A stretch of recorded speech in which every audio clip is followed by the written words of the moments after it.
Right when we're starting. Transition. Hello, everybody. Sorry about that. My cat getting in the way.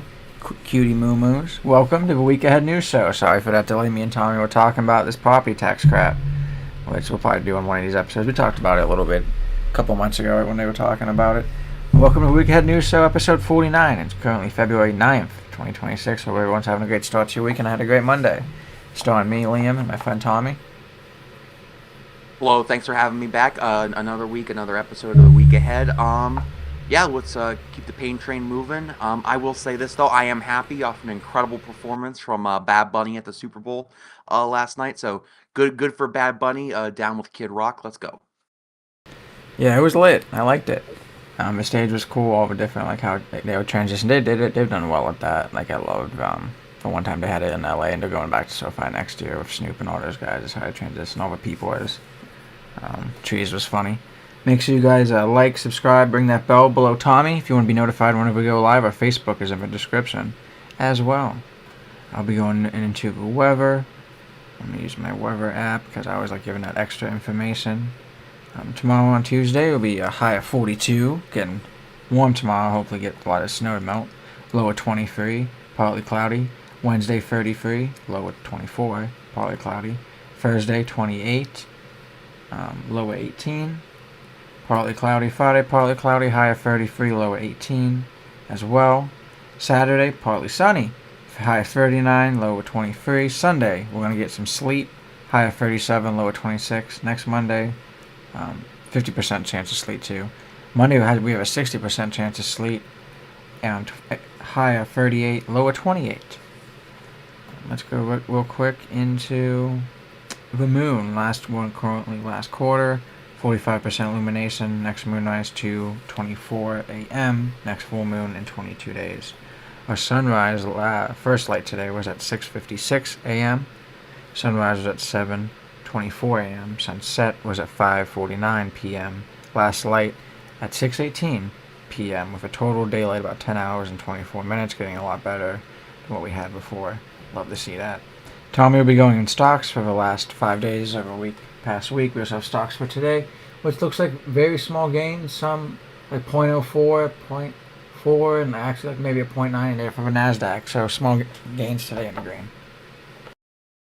Yeah, so let's look at the securities. So over the last 5 days, the Dow up 777 points, 1.57%. S&P 500 down 20 points, 0.3.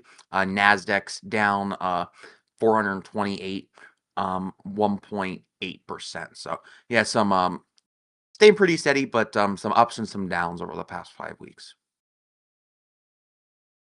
Yeah, we had some small minor losses for the last 2 weeks. Looks like we actually have the first week of some gains in the Dow. 1.5 rest negatives, which is interesting. We'll go right into it. A funny topic, our first topic of the night. It's a Turning Point halftime show. We kind of started about it today. Tommy was talking about it. Turning Point USA, a conservative nonprofit, launched an alternative halftime event dubbed the All-American Halftime Show on February 8th last night. It was positioned as a patriotic counter to the NFL's official halftime show, headlined by Bad Bunny, aiming to celebrate faith, family, and freedom, with performance by Kid Rock, country artists such as Brantley Gilbert, Lee Brice, and Gabby Barrett.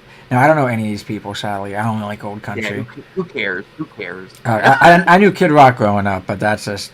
I did. Everyone knew Kid Rock growing up. But, these are actually country stars I don't know. The program also included a tribute to Charlie Kirk, of course.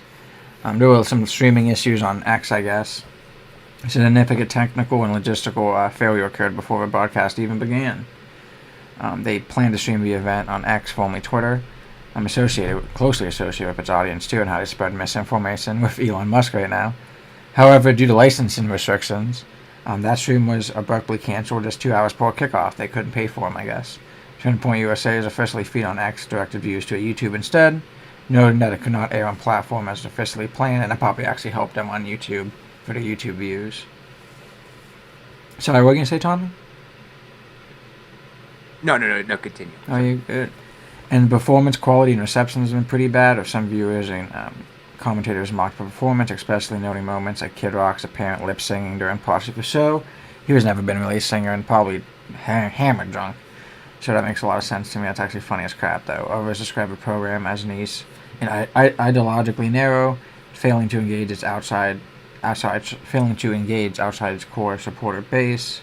So that's interesting. There wasn't a unified autistic or theme message that resigned widely, and many critics argued have a show's political framing outside of entertainment value. And that's true, especially with like it being the 250 year of America. They could have planned it all around that. This showed, of course, on YouTube, they had about 5 to 6 million concurrent views. Um, they also streamed it on Rumble, which climbed to the mid-teens to 20 plus million the day after the event. So total views after the live show, not too bad. However, the halftime show had 130 million on TV, and that was actually the highest ever for a Super Bowl. So not surprised. Like we talked about before, people like me and Tommy will watch it, so that makes sense. And now you're actually getting broader people to watch it. We have a lot of Spanish-speaking people in America. It was first a Spanish-speaking nation here. On YouTube alone, his halftime performance video reached more than 20 million views. So more even after than that. So that's funny as well. It kind of shows like how bad Turning Point USA's rollout with this. They weren't really smart with planning, and it was all kind of just a hoax to me. And I kind of knew that was happening. Because 3 to 5, a lot of these conservative guys, they can get that like per video, how much rage bait you put out there, yuck yuck. So, to me, it's kind of a failure. Like really, they probably didn't make any money because even then on streaming, that's not many views, and you don't really make that much money off just like a live stream on YouTube like that. They probably had some donations, and they have a lot of money right now from Charlie Kirkpatrick. So it's kind of crazy they put him in there too. I get honoring him, but it's a halftime show of Kid Rock, so kind of yikes there. What do you think, Tommy?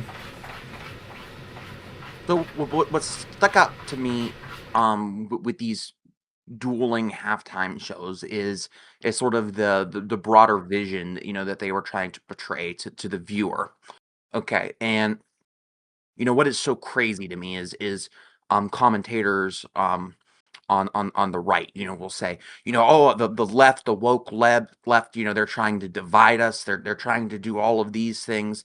They're tearing the fabric of America apart. These are the criticisms that uneducated right wingers will levy upon on the left. But then you actually look at the two Super Bowl shows. You have Bad Bunny performing, who gave an inclusive vision of the broader Americas, the United States, Canada, all of the North and South American nations. That is an inclusive vision.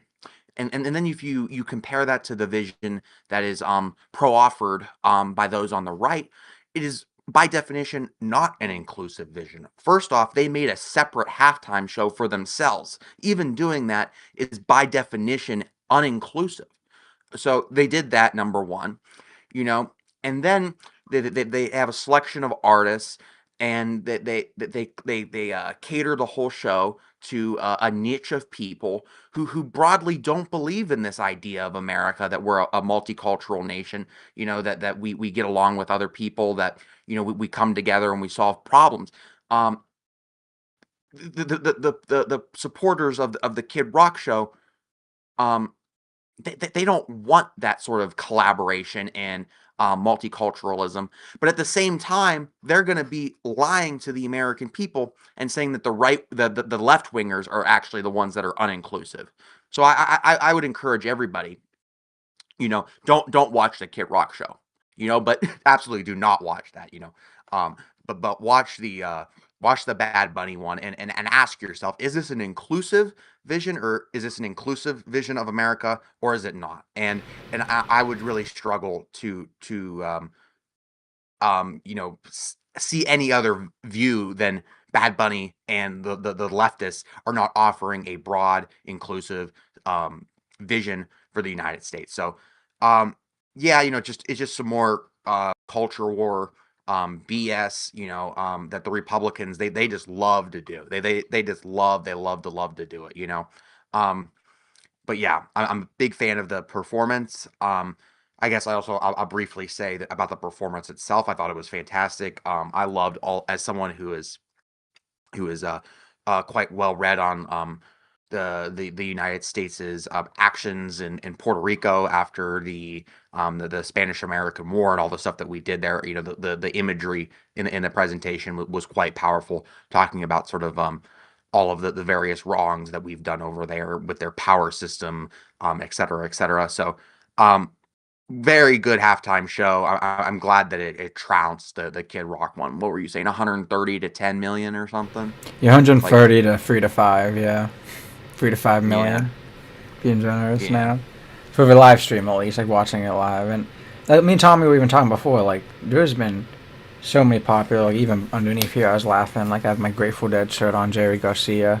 We're talking about Carlos Santana. Even after playing out Woodstock, I might be wrong. If Woodstock was in 62, maybe in 69. Oh yeah, 69. Summer of Love. My bad. So even like 30 years later, he had a double hit in 1999 and 2000. So even, that's in America. Americans love their Spanish music. That song "Smooth" has Spanish in it, and like Santana, like, only like 3 of his songs have English in it. Most of them are Spanish speaking, and they're so good. So time and time again, we see kind of this fight between certain people, but I'm happy he got a halftime show. I don't know. People were saying Metallica, and Metallica's too kind of like out of place and out of age right now. I don't know who else after young like that could perform like that. So I definitely enjoyed it, and like Tommy was saying, yeah, representation was really cool too. Like even with flags, and a lot of it, was that like we are all America together. We are all Americans, and only can love, can trump hate, and stuff like that type of rhetoric, which I definitely agree with. So good to see you there, absolutely. and I'm ready to go into our National One topic, which we kind of been talking about for last, I don't know if it was last week too, or last 2 weeks, or even the week before that. Another Epstein stuff going out. With a lot of, these files coming out. We see some contradiction about the stuff of his night of his death, so that'll be interesting. Who entered the jail tier and around his area, because we know kind of. I suggest watching a lot of videos, and me and Tony are talking about CoffeeZilla. Actually has some good videos on it. Epstein's cell, there was a camera right outside. It wasn't working. So the only good camera shot we have. That's why it's saying tier, is because we know someone's walking by his cell, at least by the front door. We can't see what they're doing by the cell door, but we'll go in a little bit about like that in a second. Let me take a sip of water real quick.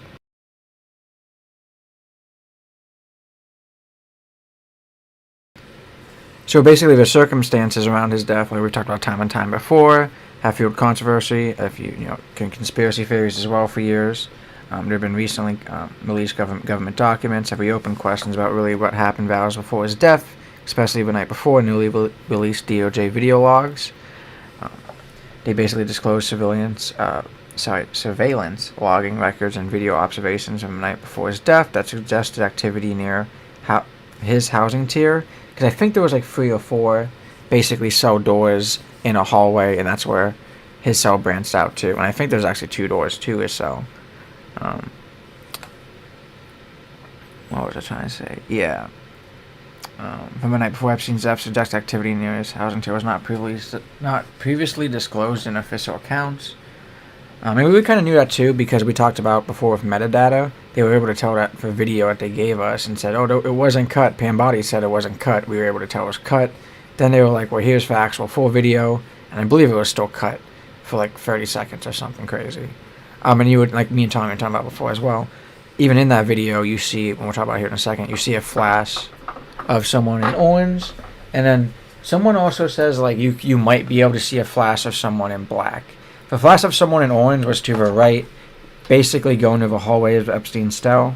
They talk about before it was laundry, someone carrying laundry. But someone to the left was basically someone at the correction officer station getting up. Or they could have been like coming out from the ceiling, coming from bottom from somewhere, I don't know. But the problem was there was contradictory there as well, because they said, no one checked him at that time. None of the correctional officers checked him at that time. But around that time, we see like a flash of someone moving in that area. So around 10:39 p.m. the night before he died, videos note a flash of an orange-colored shape, talked about before, moving up the stairs towards the locked tier where his cell was located. So that might make sense to a lot of these, high protection cells, And you see in movies too. They'll have like cell doors to a hallway, so that makes sense if they call them, cells and protected tiers. Observers describe this movement as something that has not been that has not been previously been publicly acknowledged by officials and the FBI, Pambari, people like that. The FBI referred to the unclear image as possibly an inmate. They left that possibly, while the Department of Justice Inspector General recorded it as an official potentially carrying linen, officer potentially carrying linen or bedding. These are conflicting interpretations contrast with early public statements showing that no one entered his cell that night. And like me and Tommy were talking about earlier too, and we looked into it. Like it's also interesting that it was at 10 p.m. Do people do linen? And Tommy was able to look up and basically find out that like people talked about before that worked in the cell, worked in that prison or went to the prison that they don't do linen that late. They do the shift before, right? One of the correction officers on duty and interviewed in this CBS News article, they talk about the fact that that during the shift that they were on, and this individual was there for the whole night that Jeffrey Epstein was killed.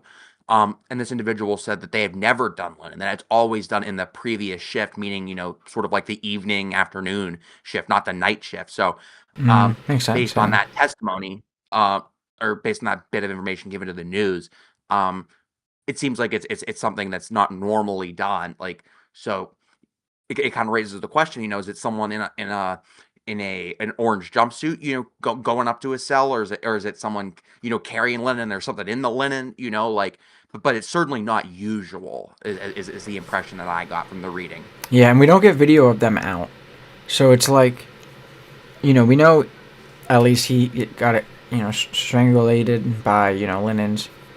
That guy could have been a hitman. It could have been an officer who's also a hitman. Someone I saw somebody infiltrate the prisons. There's a lot that's really interesting into it. And we kind of talk about, the testimonies of the investigators and certain gaps. One officer said he couldn't clearly recall removing the noose from Epstein's neck, even though he claimed to have it found. Claimed to have found Epstein and taken actions to save him. So like take off a noose and try to give him CPR.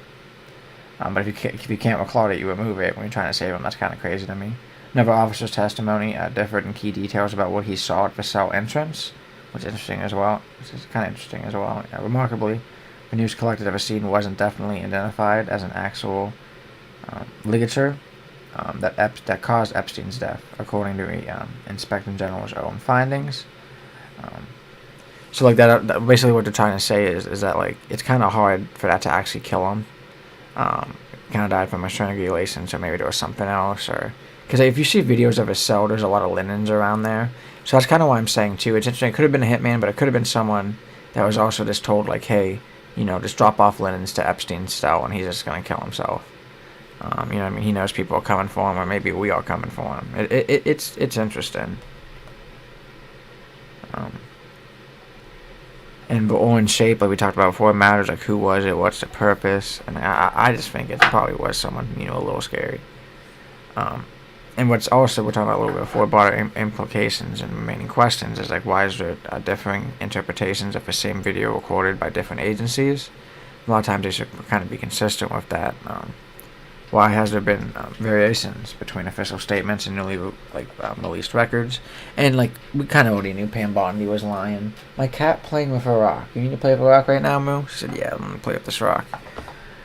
But Pam Bondi is dumb, and so is Cass Patel. But they kind of need to get everything together before this is serious. They talk about how it's they should treat it as serious. Oh my God, Moo! Thank you, Moo. They loved hearing that rock fall. Here, you want a rock? I'll put it on the floor for you. Alright, sorry about that. And like they also haven't been consistent about like what was the activity around his housing unit, because like they kind of should know that, especially by now, and be able to be consistently say like what happened, because like they know we're gonna find out. And I also think it's scary because we kind of seen with the last release we talked about last week, with all the emails and stuff. So many people that Trump has put around him still in his cabinet. You know what I mean? And like people like Elon, who he had around for a bit. So many people are involved in this, and it's just a hawk. A fox guarding the hen house, and that's crazy to me. A lot of hypocrisy. We keep talking about it, but it's definitely interesting that even especially with the night of his death, we don't know what's going on. This new information about the interview with her is really interesting because that kind of shows that hey, they probably are lying. You know what I mean? Like, do we really trust like these officials at the DOJ, or should we maybe get some testimonies of people that work there and see actually what happens at the prison? And it's so dumb to me, especially with like a camera not working outside his jail cell. One of the most notorious people ever, especially pedophiles ever. You should maybe be watching them. What do you think, Tom? So listen, so I looked at the the screenshots of the videos. I've looked at the stuff on CBS News, sort of the Office of Inspector General's report, the FBI analysis of the footage, and after reviewing this stuff and looking at it, it's very clear to me that we have a very ambiguous video. Okay, obviously, nobody really knows much anything. Okay, definitively. One thing that I can say pretty definitively is that he did not kill himself. But listen, so my take after looking at all of this and all of this stuff is, in my view, it seemingly depicts a person going in the general vicinity of the cell at about 10:30 at night, which would fit in line with the time of death.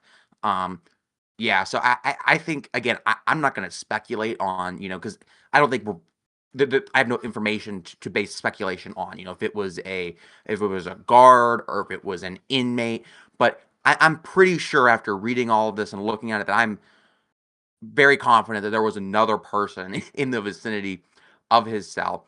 And then if you look at um the horrific, awful crimes of Jeffrey Epstein, there is there is a million and one reasons and millions of people that would want him. There's millions of reasons why someone would want Jeffrey Epstein dead.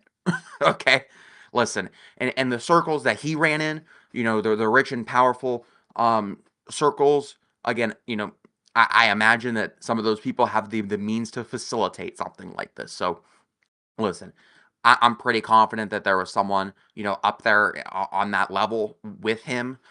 What they did is unknown. We may never know, but there's someone up there, I think, and certainly there was a shit ton of people that would have benefited greatly if Jeffrey Epstein did not walk the earth. Yep, and So, wouldn't speak about it. And um, you're not wrong, Tommy. Like, why would they cut the video? Why would they lie and then come out with an uncut video that's still cut? You know what I mean? yeah, They're protecting something. And yeah. we've even seen now he must have got protection from some, you know what I mean, secret agencies or countries because he was able to do a lot of stuff for a long time and not be persecuted for I think 10 years because I think they firstly figured him out in like early mid 2000s in Florida and they didn't persecute him then. So it's crazy when we see his time and There's an old timing in. there's an old adage is if it walks like a duck, if it quacks like a duck, it's a duck. And this screams this is a cover up. Oh You yeah. got the ambiguous video, you got the cutting of the video that we talked about previously.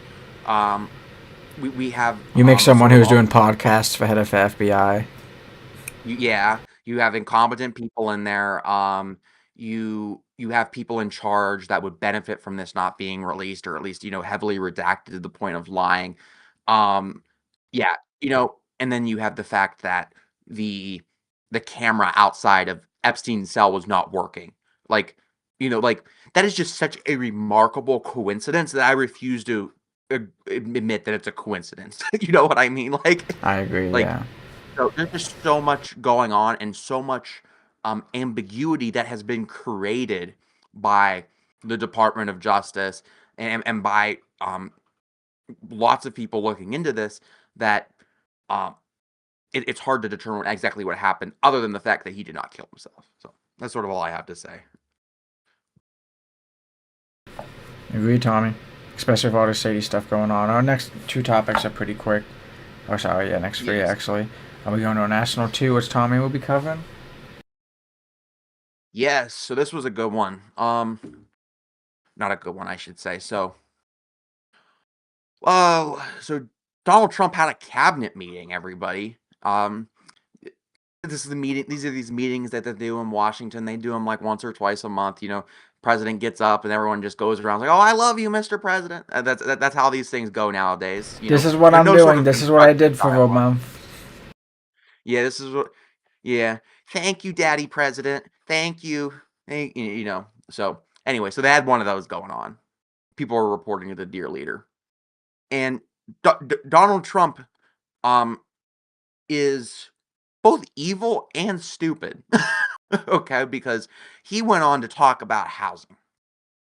Um, so for those of you that don't know, of course, you had Zoran Mondami, now Mayor Mondami, went on to win this New York mayor's race based on this concept of affordability, the concept that everybody should be able to, live and work and be happy. In Mondami's case, in the city of New York, but certainly nationally, anywhere in the United States, Ohio, wherever. So affordability of housing is a major concern of voters, especially for young people. People our age, who were really going to struggle to afford a house if they don't otherwise, you know, have a means to acquire it. So, um, despite public worries about high housing prices, Donald Trump's stance focuses on protecting home values rather than lowering them. So, Trump has said he does not want home prices to fall and instead wants them to keep rising to protect wealth for current homeowners.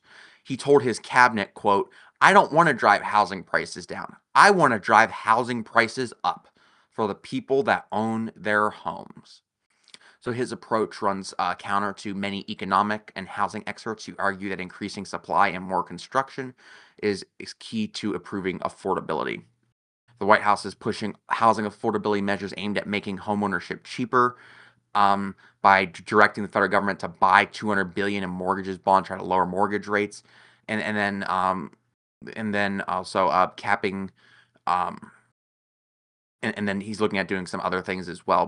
But large economists say that these sort of measures, may be inflationary. Number one, particularly with the things he's trying to do, with the Federal Reserve lowering interest rates. These things can cause inflation uh, that can outweigh any sort of gain for homeowners. So Donald Trump saying that he wants to keep prices high. Um, Home prices have generally risen faster than income for years, making it harder for young buyers to afford homes or save for down payments. And while Trump policies may help existing homeowners, critics warn this could leave younger and first-time home buyers behind, fueling a generational divide in voter sentiment. Trump's stance could solidify support among older homeowning voters, a demographic with high turnout, but risk alienating younger voters struggling with housing costs. Um, Younger voters, particularly under the age of 40, have been critical to Trump's recent electoral success, and their turnout could influence the 2026 midterm. So listen, we can't live in a country where people can't afford to own the home that they live in. Like full stop. Like this is something that I took some classes in law school about housing and learning a lot about people that rent their homes, people that um are under the boot of landlords. Listen, having a house one of the foundational things to building generational wealth in this country. Um, Over and over and over and over again the data shows that you are substantially more likely to grow up wealthy and more prosperous if you grew up in a home that your parents bought versus you grew up in a home that your parents rented. Because quite simply, the people that are renting, they're giving away their income and they're not gaining any real lasting asset in the long term. They're just giving their money to a landlord who's extracting the wealth out of poor and middle income families. So, but on the other side of this equation, you have a bunch of really powerful landed interests who now, by the way, now also, they want to keep their property values high too, so they can, continue to benefit, but also they don't want to pay property taxes too, so they don't want to pay property taxes and they want to keep their values high, so I think that kind of tells you about the sort of morality that we're working with some of these people. But listen, there are people that do benefit from housing prices, people that own homes, obviously, but a home is not like a home should not be seen as something like a security. It's not a stock. It shouldn't be bought and sold. Like obviously I have no problem, with people buying houses and selling them, but like the main purpose of a home is not to make money. The main purpose of the home is to provide housing for people so that they can build a family, they can acquire, they can be happy, they can acquire education. It's a safe space for people to improve their lives. And the lack of housing accessibility to young people and to poor middle income people is just it's just disastrous. And the fact that our president would say what he's essentially saying is hey, poor people, I want you to keep getting fucked over by your landlord. So rich people that vote for me, they feel good. And by the way, they're not going to pay property taxes either. There's going to, you know, their kids aren't in school anymore. That's probably what they would say. Um, Yeah. but this is just an issue that needs to be addressed. And the fact that the president would just say on national TV during the bootlicker cabinet meeting that we're going to keep prices high. How do you think that makes uh how do you think that makes the young, inspiring family feel? And it's bad public policy, it's bad politics, and it's completely deplorable and stupid. People need to have a home. People need to have an access to affordable homes, and a lot of that takes that we need to start building more homes. We need to, I'll say it. We need to build more multifamily dwellings. Like we need to expanding, build homes, and of course, I want people's homes to have value that they buy. I don't want people to lose money on their homes, obviously, but I want people to have a goddamn home. So No, there we agreed. go. And like So we've seen of two things, and like you've already said too, Tommy. You know, people make money selling homes. Yeah. The problem is, and we've seen this since the 50s, America has added more and more people that make money in that process. Like everyone gets their fee, everyone gets their percent, their little cut. You know what I mean? And that's why a lot of people, it's cheaper just to buy a home from a builder because you're not getting more people cut of your pie, pretty much, if you want to put it that way. Um, and we've seen that with a lot of fields. We don't really need that. You know what I mean? Me being a civil engineer, I've worked on developments, and you know what I mean? We charge for that. We get paid for that. It's not like me working on that development, I get a certain percent. I just get my pay. You know what I mean? It's interesting. We get paid for benefits on that, so I definitely get it. But same with like water lines. It's not like a water line project that's funded by the state mostly. It's not like you add a 10% for just working on it and say, oh, you know what I mean? We're just doing this and we get the money in our pockets. You know what I mean? A lot of this is like Tommy's saying, if you flip it's, which I agree with. My second thing is too, it does hurt. It helps homeowners, but it hurts if there's a crash. Because if you buy your house when it was double the value of what it was at a 7% rate, and even if you could refinance if they let you, you know what I mean? You're kind of screwed for a bit. And it's interesting because I saw an article about this, and in early 2025, Mahoning County had a crazy high property tax delinquency rate, with about 18%, which is crazy to see. It's roughly about $72 million uncollected in Youngstown specifically. About 1/3 of the property owners are owed delinquent taxes, which is sad. And like, this is crazy too, because they have Boardman, and I've worked in Boardman. There's like extra taxes they throw on there. That's even worse. The high rate is coupled with basically a 2% effectively property tax rate, which exceeds the national median of 2%. And even the delinquency is really high. They're 90, and we've had like crazy 90-day just like mortgage delinquency rates as well. We have a 20%, 19% poverty rate in that area. 90-day mortgage delinquencies late in Ohio dropped to 1.5 in 2020. But I also wanted to see like how that compared to Trumbull County. Like we talked about, there are like two Trumbull counties. Like regular mortgage delinquency rate is at 1.5% in like 2022. Especially how things are getting now, a little bit worse. Taxes, I'd wonder how they were as well. Now, we've seen this as well. kind of like what I was talking about with certain areas and like more taxes coming in. Some people just can't afford that. You know, you buy a house. So yeah, in Trumbull County, it was 10% of properties are delinquent in property taxes. So less than Mahoning, but still not doing well and way above the average. A good example is like, let's say you buy a nice, beautiful house in Mahoning County in Boardman. Let's say a lot of people like doing that. What they're doing now is like they do a stormwater tax in Boardman, and like we talked about before, I wonder how if you eliminate property taxes, if you would still have that tax. But basically, like we have people that go over, and like if you have certain green space in your house, less concrete in your acreage of whatever land you own, less concrete, building stuff that water can't go through. They tax you on that because they know that they're gonna have to move that stormwater that your house is blocking. So it'll be interesting. People, if you were already experiencing high taxes and then you get hit with that, it might be hard to afford that.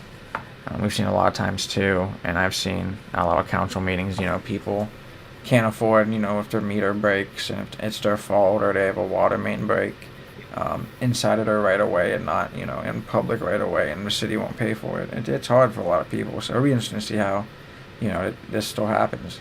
We've been talking about this bubble, and we kind of knew this happening, how many people have their fingers in the pie. Same with the stock market. It's kind of just been crazy post-COVID. So I really hope things get better, because they need to. I don't think Trump's the right man for it. He's talking about firing people, and he doesn't like, it's just dumb. But I'll keep yapping, because you can go real quick, Tommy. No. You were saying, very good point you made, because, what the Trump regime is saying is that they're going to keep high property values high, so people that have homes retain that wealth. Well, you're absolutely correct. That's only true if it's real value and real wealth, not just inflated up.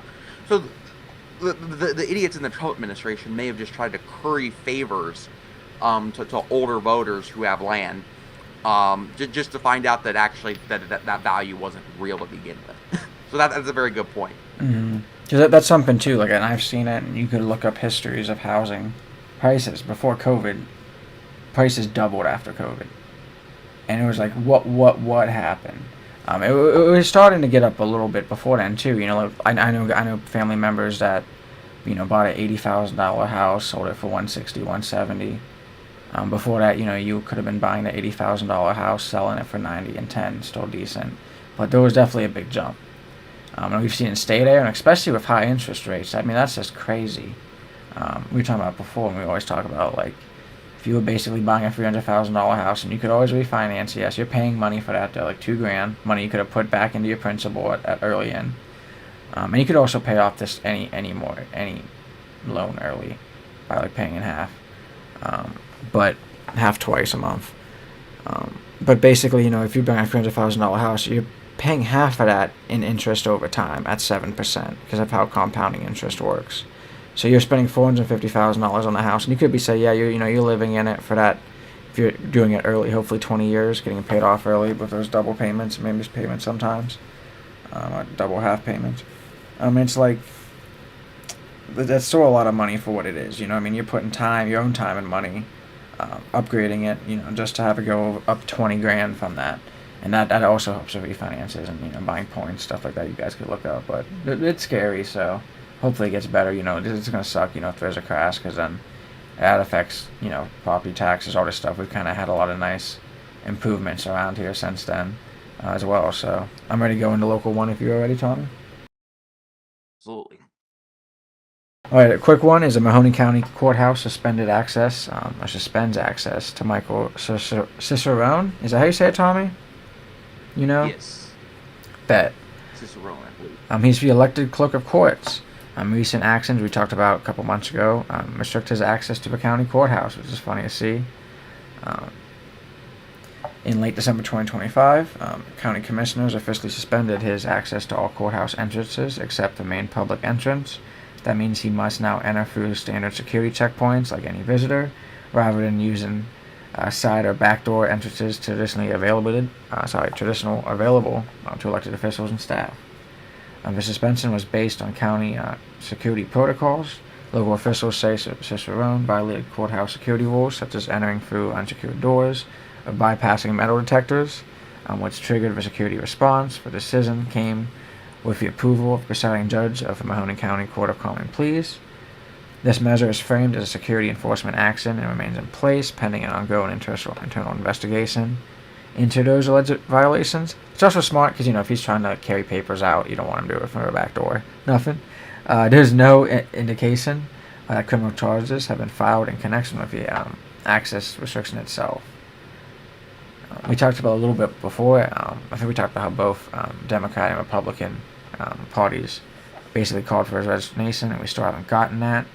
He's been criticized for how his office handles public access to civil case filings as well, and national media outlets sued his office, alleging delays in publishing civil cases violating constitutional transparency norms.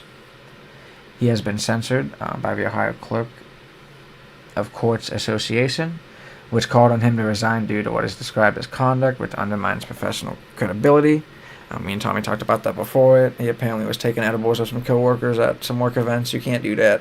Laying in bed with them, you can't do that.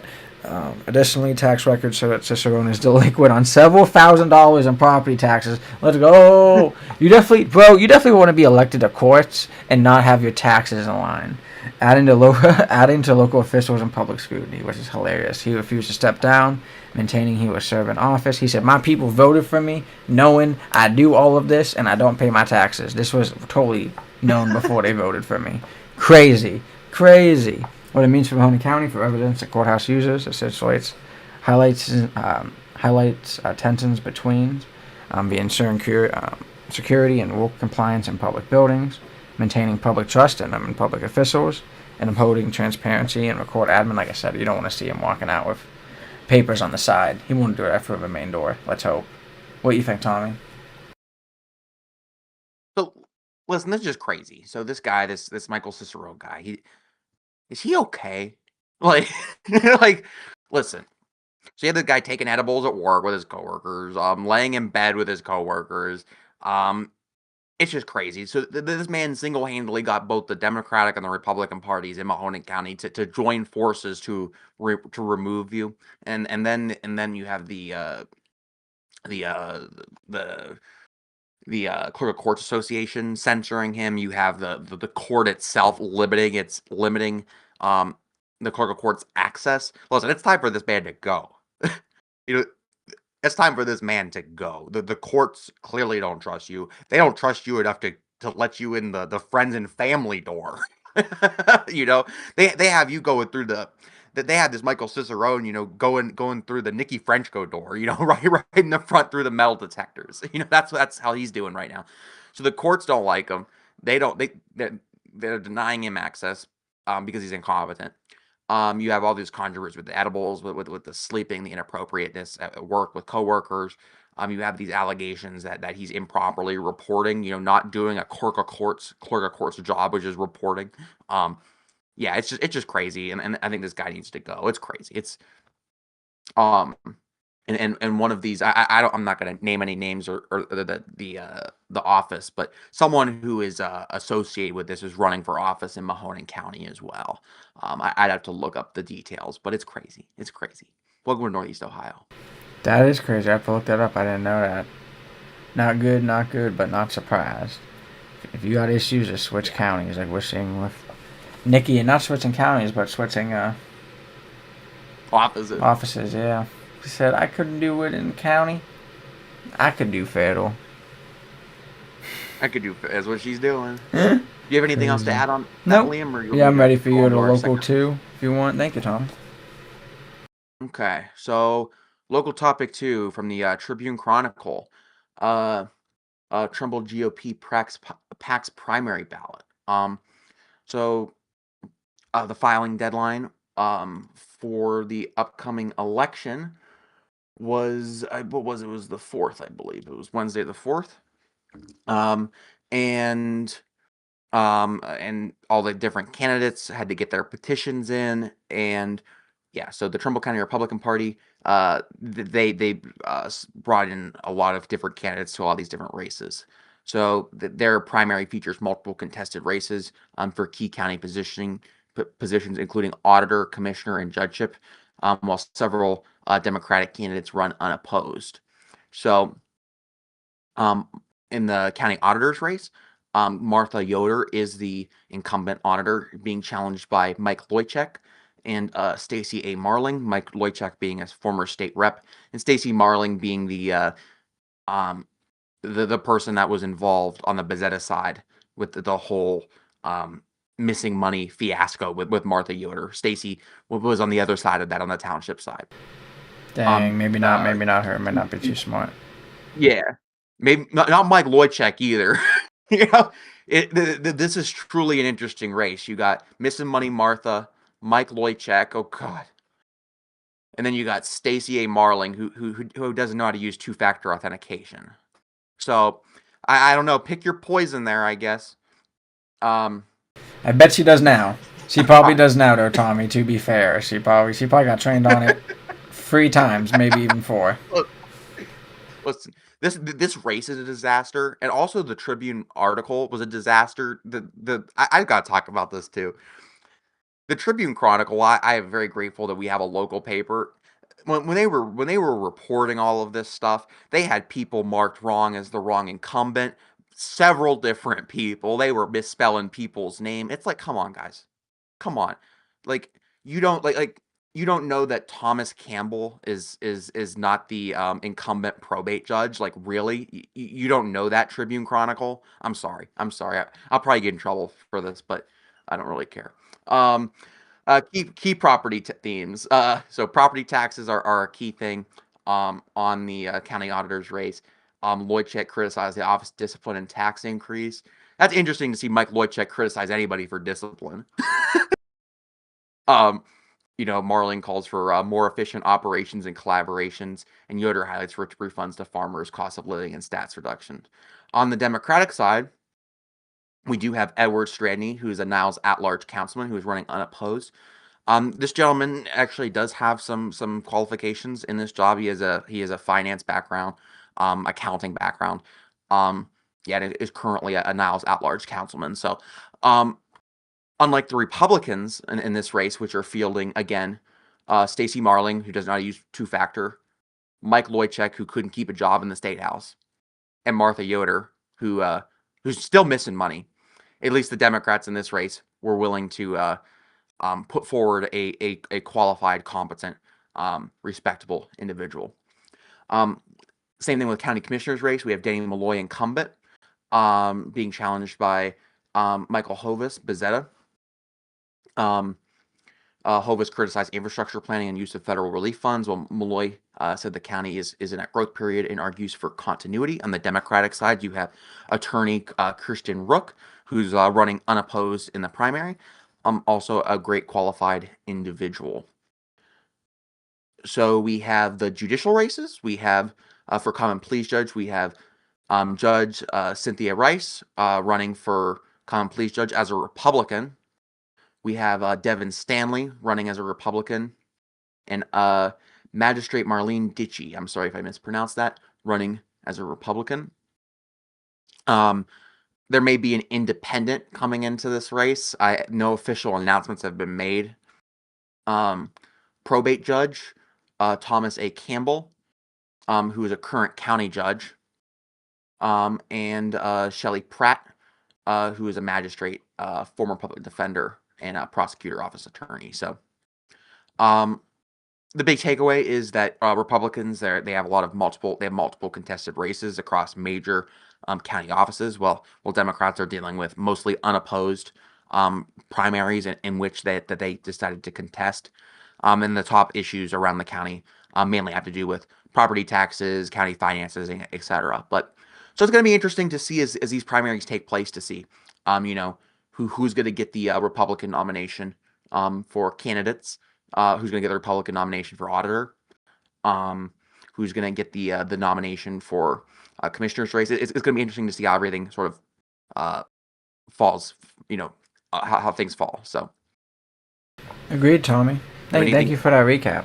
It'd be good for everyone in the county to learn about that and learn who to vote for based on your party, or just research people and see who you like as well. It's a little bit better in my opinion. And this could this could change. There may, like, some of these petitions people turn in, may be invalid. Like, just because Mm, there's other things that can stop people from getting on the ballot, but I see. this is a good approximation of where things are going to stand, unless someone uh, filled out an affirmation wrong, for instance. All right, sounds good. Hope everyone enjoyed the show. We're gonna go into a quick Olympic recap. Before we do that, make sure you drop a like. Olympics is happening. Started last week. We have a Super Bowl last week. This is a little bit news-wise as me, though. I kind of feel like we'll talk about it a little bit more on a sports show, but this was as last night. There was some different, lot of wins today. So actually, I'm gonna look it up right now. Current Olympic medal count. Right now, top we got Norway with about 6 total, 3 golds, 1 silver, 2 bronze. Then we have Switzerland, 5 total, 3 golds, 1 silver, 1 bronze. Japan, 7th, 7 points in third, tied with Germany in third, fourth. Germany is in fourth. They have 4 points, 4 total. Wins, and currently USA is actually in fifth with 5 medals, and 2 of those just being straight up golds. Behind us is Austria with 1 gold. What is that? 3 silvers. So they actually have more, but our golds count more. So hee hee hoo hoo. Good to see. Some historical stuff. We had Breezy Johnson with the first U.S. gold. Breezy Johnson delivered Team USA's first gold medal for 2026 Winter Olympics by winning the women's downhill with a time just ahead of her closest competitor, which is cool to see. We kind of saw last week too with Lindsey Vonn. Her teammate, legendary American skier, suffered a heavy crash and was airlifted off a mountain during the same race. We saw times a little bit below her, I think the day before, and Lindsey Vonn was actually, basically doing this race and skiing on a torn ACL, so that's crazy. Figure skating had strong U.S. position, so that's good. After several segments we had on today as well. Illa Milon made history as performing the first legal U.S. Olympic backflip in decades during the men's short program, so that's pretty cool. Ice dancers Madison Schock and Evan Bates delivered a stand-up performance, keeping the U.S. on top of the standings in the figure skates competition, so that's cool. There's women's ice hockey going on right now, momentum. Started strong, including a dominant win over Finland. Captain Hillary Knight is making Olympic history, tying the all-time U.S. Women's Olympic hockey gold record and putting herself in great position to become the outright record holder, which is cool to see. And I think the men are playing in a couple days, so make sure you look that up as well. Once again, because we know how fast everything's going, the medal counts will always be a little bit fluid. But let me see when this actually hockey is as well, because that's going to be exciting.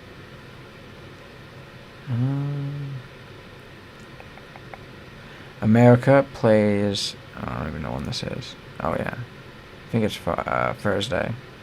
They play Thursday against Latvia at 10. What was this? 3:10. See, interesting. Canada's playing Czechia. Is that a country? Czechia. Czech Republic. Oh, okay. Thanks, Tom. That's crazy. France and Switzerland's also playing, so be some fun hockey going. I'm excited. We'll have to see when the first Canadian U.S. team game is, so that'll be a good one. Really, that's it for me. I wanted a quick recap on some Olympics where everyone's having a great start to the week. We had, Super Bowl last night. Was obviously talking about that. Some pretty crappy commercials, so not much exciting going on besides like Cadillac F1, so, in the halftime, so. Hope everyone enjoyed the show. We'll be here back next week at 8:30. We also have our Northeast Iowa Sports Show at 8:30. Make sure you look on our Facebook. Follow us on there, like our posts, see when we go live. Once again, if you subscribe and ring that bell below Tommy, you'll also be notified whenever we go live if you want that as well. Make sure you drop the like if you enjoyed the content. I appreciated all the views tonight. Hope everyone has a great night. Thank you for stopping by the Doodle Show and the Week Ahead News Show with me, Liam, and my good friend Tom. Have a good night, everybody. Thanks for listening. Down with fascism. Heck yeah. Peace, Youngstown. Enjoy the night, guys.